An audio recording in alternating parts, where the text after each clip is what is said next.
The bus was out of control. Screams filled the air as it swerved violently, tires screeching against the asphalt. The driver's frantic hands gripped the wheel, but the brakes were gone. Amara clutched Kofi tightly, her heartbeat thundering in her ears. Jesus, save us. Beside her, David sat frozen, eyes wide with terror. This wasn't supposed to happen. This trip was meant to be safe, routine. Then, just as they neared the edge of the cliff, Kofi screamed. A sharp crack rang out. The silver ring on his finger shattered into dust, and the bus stopped. Not all warnings come with thunder and lightning. Some come in whispers. Soft, subtle, easy to ignore. But when the unseen world speaks, those who fail to listen may never live to regret it. The house was alive with excitement. Suitcases lay open, half filled with neatly folded clothes. The scent of freshly baked chin-chin and spiced meat pies drifted through the air as Amara packed snacks for the long journey ahead. In the living room, the children laughed and played, their voices filling every corner of the house. For them, the village was a place of adventure, endless fields to run in, cousins to play with, and stories told by elders around the fire. Every December they made this trip, and every December their hearts brimmed with joy. Amara, as always, was careful in her preparations. She double-checked every bag, packed extra clothes, and made sure nothing important was left behind. But more than anything, she prayed. Before every journey, she covered her family in prayers, asking for protection and safe passage. David, however, barely paid attention. He moved through the house, giving instructions, making phone calls, ensuring their car was in good condition. To him, planning and preparation were all they needed. "Amara," he said, chuckling as he watched her close her eyes in silent prayer, "are you blessing the bags now?" Amara sighed but didn't look up. "David, I will never stop praying for this family. You may not believe in it, but I do." David waved a hand dismissively. "We've made this trip every year, and nothing has ever happened. Your prayers are good, but let's not act like they're the reason we get to the village safely." Amara said nothing. She had long learned that arguing with David about faith led nowhere. Meanwhile, their youngest son, Kofi, had disappeared into the bedroom. Under the bed, his small hands reached for a toy he had dropped earlier, but instead his fingers touched something cold and metallic. Curious, he pulled it out. A silver ring, old and dusty, yet strangely untarnished. The surface was smooth, except for faint engravings that looked like symbols, though he couldn't understand them. With a wide grin, Kofi ran back to the living room, holding the ring high like a treasure. "Mama, look what I found!" Amara turned, her smile fading the moment her eyes landed on the ring. A strange feeling crawled up her spine. Something was not right. "Where did you get that?" she asked, her voice sharper than she intended. "Under the bed," Kofi said proudly. "It was just there." David took the ring and examined it. "Ha! Looks old." "Maybe it belonged to the people who lived here before us." "It's just a ring." He shrugged and handed it back to the boy. Amara wasn't convinced. Something deep inside her whispered otherwise. "Kofi, put it down," she said firmly. But the boy had already slipped it onto his finger. He giggled. "Look, Mama, it fits." For the first time that evening, Amara felt a cold fear settle in her chest. She couldn't explain it, but something told her this was only the beginning. That evening, as the sun dipped below the horizon, David drove home from a last-minute errand. The streets were busy with the usual end-of-year rush. Cars honking, vendors calling out last deals, people hurrying to finish their shopping before the holidays. David barely paid attention. His mind was elsewhere, running through his mental checklist. Fuel the car, check the tires, confirm the travel time. The trip was only hours away, and he wanted everything in order. Then, just as he turned onto a quieter road leading home, he saw her. An old woman, standing by the roadside. She wore a faded wrapper, her feet bare, her thin frame slightly hunched. At first, David thought she was waiting for a ride, But she wasn't waving like a stranded traveler. She was simply standing there, watching. As his car approached, she raised a hand, signaling for him to stop. David hesitated. Something about her presence unsettled him, but he wasn't a man who believed in nonsense. He slowed down, rolling down the window. "Good evening, Mama," he said. "Do you need a ride?" The old woman didn't smile. Her gaze was steady, piercing, as if she could see through him. "My son," she said softly, her voice carrying a weight beyond her years. "Be careful what you carry." David frowned. "Excuse me?" "Not everything in your home belongs to you," she continued, tilting her head slightly. "Some things are better left where they were found. Some things do not wish to be disturbed." David let out a short laugh, shaking his head. "Mama, I don't know what you're talking about." The old woman stepped closer, her wrinkled face coming into the glow of his headlights. "You will understand soon enough," she said, her voice lower now, almost a whisper. "But when the moment comes, do not ignore the signs." David exhaled, shifting in his seat. He had entertained this conversation long enough. "All right, Mama," he said, forcing a polite smile. "Take care." He rolled up his window and pressed his foot on the accelerator. But as he drove off, something in his rearview mirror made his stomach drop. The road behind him was empty. The old woman was gone. David blinked. He glanced at his side mirror, then back at the road. Nothing. No sign of her anywhere. A strange chill crawled up his spine, but he shook it off. "People and their superstitions," he muttered, turning up the radio. "They'll say anything to sound wise." Still, for the rest of the drive home, he couldn't shake the feeling that someone, somewhere, was still watching him. That night, the house was quiet. Too quiet. Amara lay in bed, her eyes open, staring at the ceiling. Sleep wouldn't come. The old woman's words replayed in her mind. "Be careful what you carry." Something was wrong, she could feel it. In the next room, Kofi slept soundly. The silver ring slept soundly. The silver ring seemed to shift. The curtains, though the windows were shut, swayed as if touched by an invisible breeze. Then, just past midnight, Kofi began to whisper.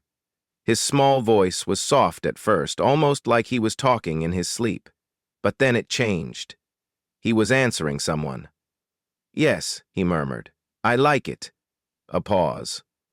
"I don't want to take it off." Another pause. A longer one. Kofi let out a quiet giggle.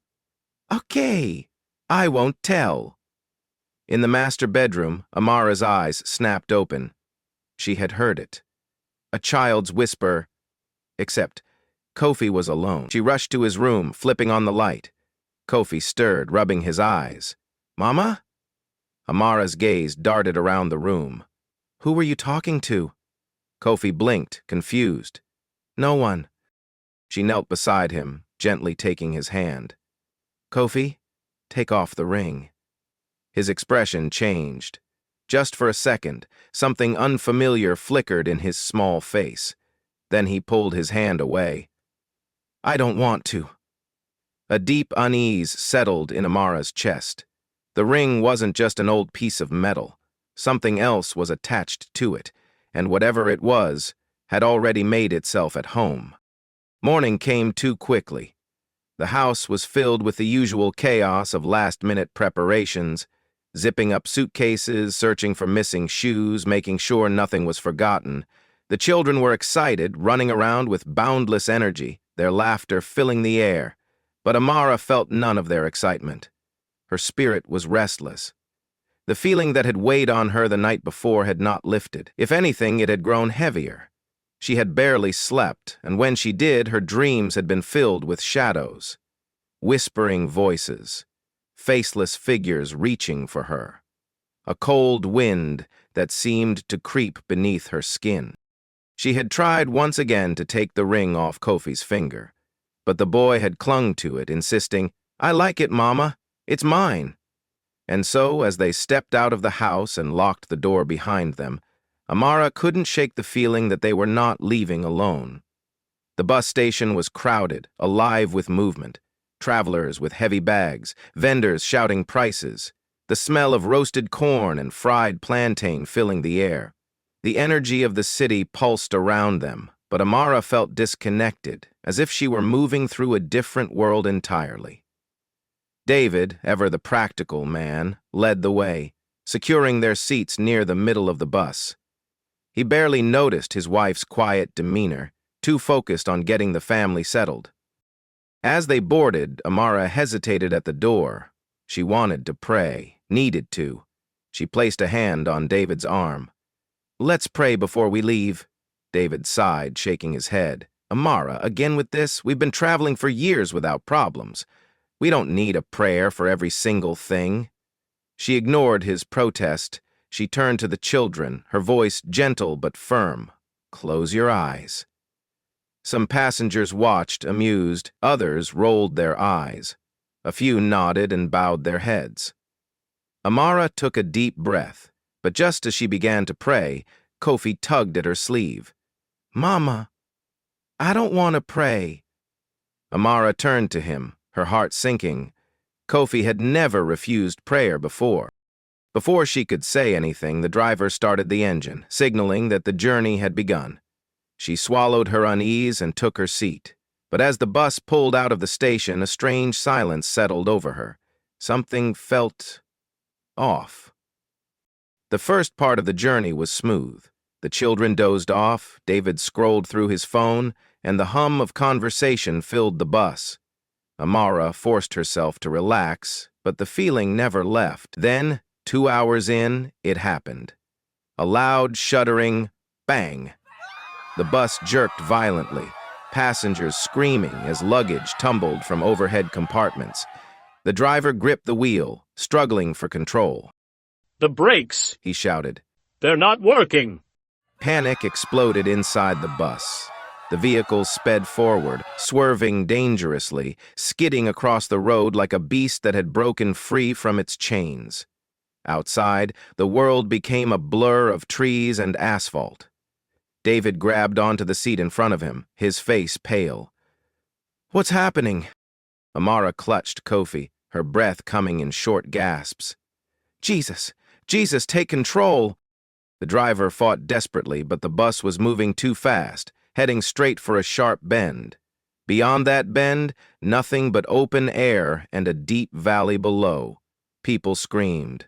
Some prayed. And then, a crackling snap. Kofi screamed, clutching his hand. The ring on his finger, it was burning. Before Amara could react, the silver shattered into dust. It disintegrated before their eyes, the tiny fragments dissolving into nothing. And at that exact moment, the bus came to a screeching halt. Not gradually, not slowly, it just stopped. Passengers gasped in disbelief. The tires smoked, the smell of burnt rubber filling the air. The front of the bus sat just inches from the cliff's edge. One more second, one more movement forward, and they would have been lost. For a long moment, no one spoke. No one moved. Then, slowly, Amara looked down at Kofi's hand. The ring was gone. Completely gone. And in its place, his skin was smooth, as if he had never worn it at all. The bus station was eerily quiet.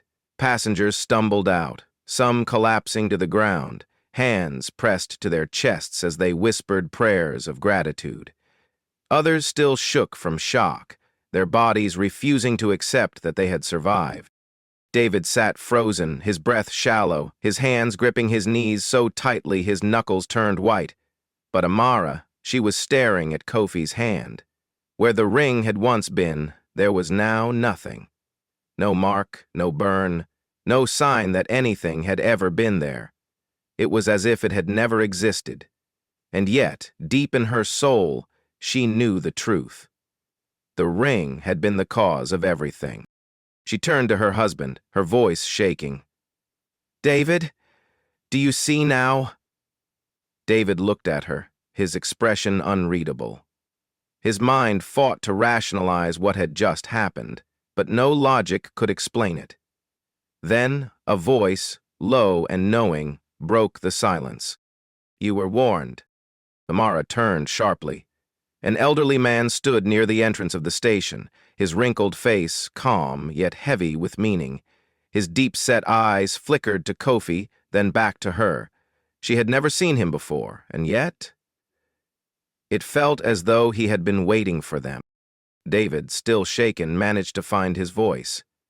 "Who are you?" The old man stepped forward, his gaze settling on Kofi's now bare hand. "That ring," he said, "was never meant to be worn." A chill ran through Amara's spine. "What do you mean?" The old man exhaled, his shoulders rising and falling as if the weight of what he was about to say was too heavy. "It belonged to a man long forgotten," he continued. "A man whose spirit never left this world. Many years ago, he was cast out of his village for crimes no one dares speak of. They say he died cursing those who abandoned him, vowing that as long as a piece of him remained, he would never truly be gone." Amara swallowed hard. "And the ring?" The man nodded. "The last thing he touched before he died. His bitterness, his anger, his hunger for revenge, everything he was, everything he became, was bound to that object, waiting for someone to find it." David's breath hitched. His mind replayed the moment Kofi had pulled the ring from under the bed. "Waiting." The old man's voice softened, but his eyes held firm. "Your son was not meant to carry it, but once he put it on, the spirit latched onto him, and it followed you. It would have taken you all, one by one, but something stopped it." He turned his gaze to Amara. "Faith," he said simply. "A mother's prayers are stronger than any curse." Amara closed her eyes, the weight of the moment pressing down on her chest. David looked away, guilt tightening in his throat. He had dismissed her prayers, had laughed at her devotion. Yet here they were, standing on the edge of what could have been death. Saved not by luck, not by skill, but by something he had refused to believe in. The old man let out a tired sigh. "You are fortunate," he said. "But be warned. This world is full of things beyond what the eyes can see. When the unseen world speaks, listen." With that, he turned and walked away, disappearing into the crowd. Amara let out a shaky breath, then turned to David, searching his face. For the first time, she saw something different in his eyes. Not just fear, not just relief, understanding. The journey home felt different. The air was heavy with silence, yet it carried something deeper, something unspoken. David sat by the window, staring out at the passing scenery, but he wasn't really seeing it. His mind replayed the events of the past 2 days, the old woman's warning, Kofi's whispers in the night, the sudden terror on the road, and the way the ring had shattered into nothingness. He had spent his whole life believing that prayers were just words, that faith was for the weak, that protection came from careful planning, not from unseen forces. But now he wasn't so sure. Beside him, Amara sat quietly, Kofi resting against her. She didn't say anything, didn't try to tell David, "I told you so," didn't push him to speak. She didn't have to. She knew he had seen enough. When they finally arrived home, David did something he had never done before. He reached for Amara's hand. His voice lower than usual. "Let's pray." Amara's eyes widened slightly, but she didn't ask questions. She simply nodded and held his hand tighter. For the first time, David bowed his head, not out of habit, not out of obligation, but because something inside him had shifted. As Amara prayed, her words felt different, stronger, because this time David was truly listening. Days passed, but David was not the same man who had dismissed his wife's faith. Every morning, before stepping out of the house, he gathered his family together and led them in prayer. His words were hesitant at first, but with time they became steady. He threw away anything in the house that felt strange, any object whose history he didn't know. And though he never spoke of it, every now and then, in the quiet hours of the night, he would wake up sweating, the echo of a whisper in his ear, a whisper that no longer had a voice, no longer had a hold on his family. It was gone, because in the end the unseen may try to take what does not belong to it, but faith, true faith, will always stand in its way. In life, not every battle is fought with weapons, and not every danger can be seen with the eyes. Sometimes, the greatest threats come in whispers, in things we ignore, in signs we refuse to acknowledge. But God sees what we cannot. He warns, He guides, and He protects, if only we are willing to listen. David learned this lesson too late. Like many, he believed that success was built on logic, that security came from preparation, not prayer. But faith is not for the weak. It is the greatest shield we have against the unseen forces of this world. The Bible reminds us in Ephesians 6:12, "For we wrestle not against flesh and blood, but against principalities, against powers, against the rulers of the darkness of this world." When we trust in God, when we cover our families in prayer, we invite divine protection over our lives. Let this story be a reminder. Faith is not just belief, it is power. And in times of trouble, it is the only thing standing between us and the darkness that seeks to consume us. Pray without ceasing, for God's hand is never too far to save. Have you ever ignored a warning, only to realize later that it was meant to protect you?